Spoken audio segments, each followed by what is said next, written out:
Fala, amigão, tudo certo contigo? Então, meu amigo, vamos agora ao último item desse grupo de questões, item de número 40, item tipo C, valendo 2 pontinhos. Vamos lá, amigão, leia junto comigo.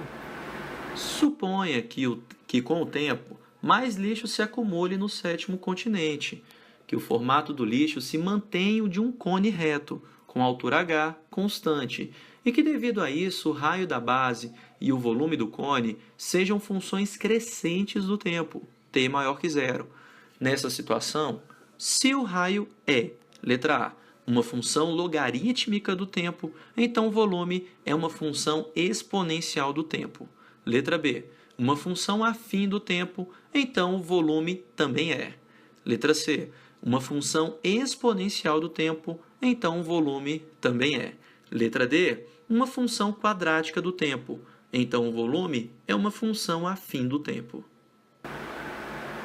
Foi então, amigão? Então veja o seguinte, ele disse que para a gente supor com o tempo, mais lixo se acumule no sétimo continente, que o formato do lixo vai continuar sendo um cone.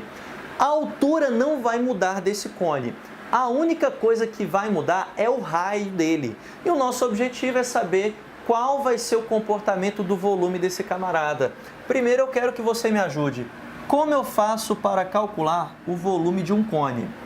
Pedrinho, para calcular o volume do cone, basta fazer a área da base vezes a altura. E como ele tem uma pontinha, o que a gente faz? Divide por 3, mas como a sua base equivale a um círculo, teremos então πr ao quadrado vezes a altura h.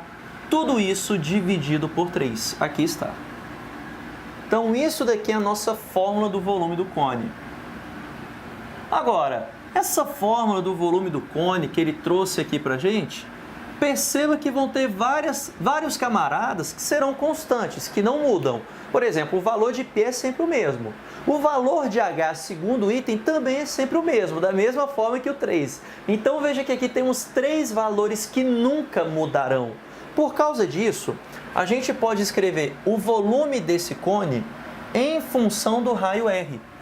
E o volume desse cone em função do raio R vai ser dado pelo quê?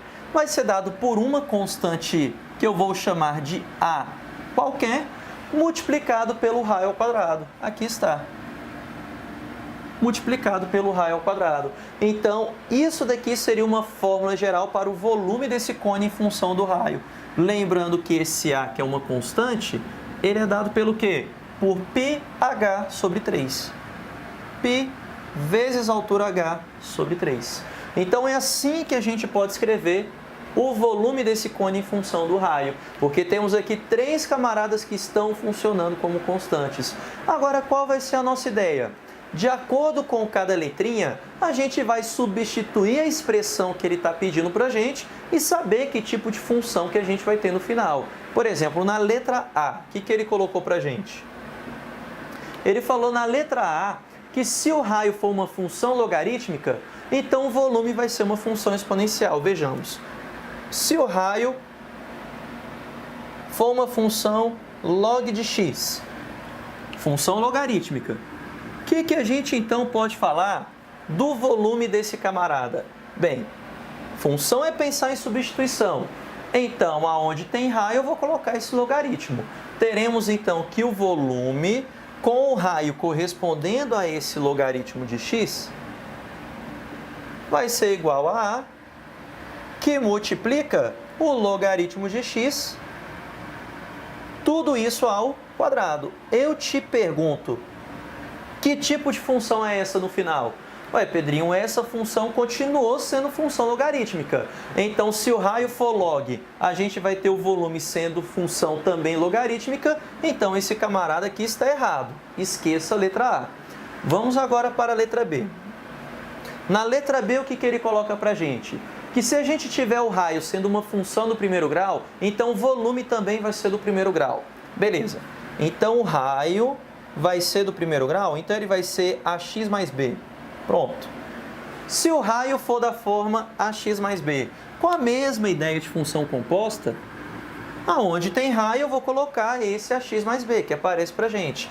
Então, teremos que o volume em função de AX mais B vai ser igual a A, que multiplica ax mais b ao quadrado.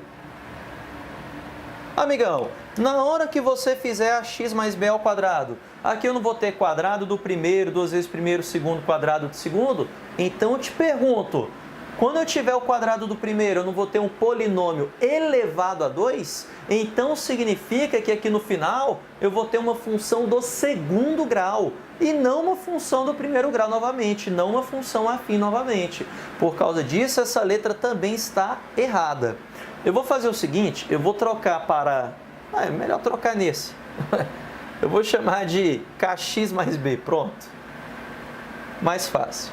Kx mais b. Aí vai ser a mesma ideia da nossa função do primeiro grau. Só para não precisar trocar esse azinho em todos. Fechou. Agora vamos para a letra C. A letra C afirma o que para a gente? Se eu tiver uma função exponencial, então significa que o volume também vai ser uma função exponencial. Vejamos. Se o raio for uma função da forma, vamos ver, k elevado a x. Tudo bem? Veja que é uma função exponencial, minha variável está no expoente. Sendo assim, o que a gente vai ter como resultado final da minha função do volume? Bem, aonde tem raio, você coloque o k elevado a x. Então, teremos aqui k elevado a x, tudo isso daqui igual a A, que multiplica k elevado a x, tudo isso ao quadrado. Agora, você concorda comigo que aqui eu tenho uma potência de potência? Então, teremos aqui A vezes k elevado a 2x. Agora eu te pergunto, a minha variável ela continua no expoente? Como a minha variável continua no expoente, significa que eu vou continuar tendo uma função o quê? Exponencial. Por causa disso, a nossa alternativa correta vai ser qual? A letra C. Beleza? Só tem que ter uma alternativa correta. Então, se essa daqui já bateu, tá valendo. Então, a alternativa correta, letra C. Aqui está.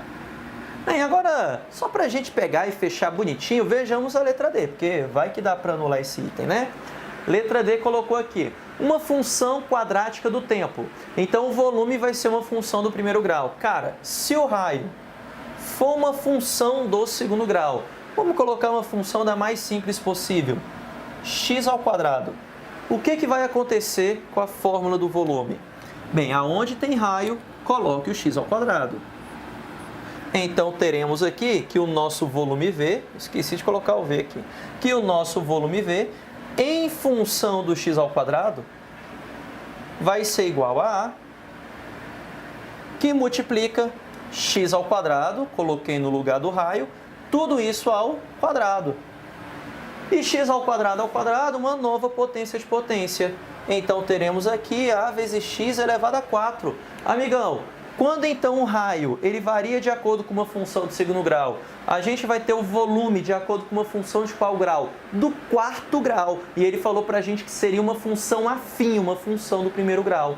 Por causa disso, essa letra D também está equivocada. Então, realmente, a única alternativa correta que teremos seria a letra C. Beleza, amigão? Então, veja que não é uma questão tão impossível assim. A ideia mesmo era a gente fazer o quê? Saber qual é a fórmula do volume do cone e fazer essas pequenas substituições das funções mais básicas que aparecem para a gente e saber qual o resultado final que teríamos do volume. Tranquilo, amigão? Finalizamos essa questão aqui e eu te aguardo nos próximos itens. Até mais!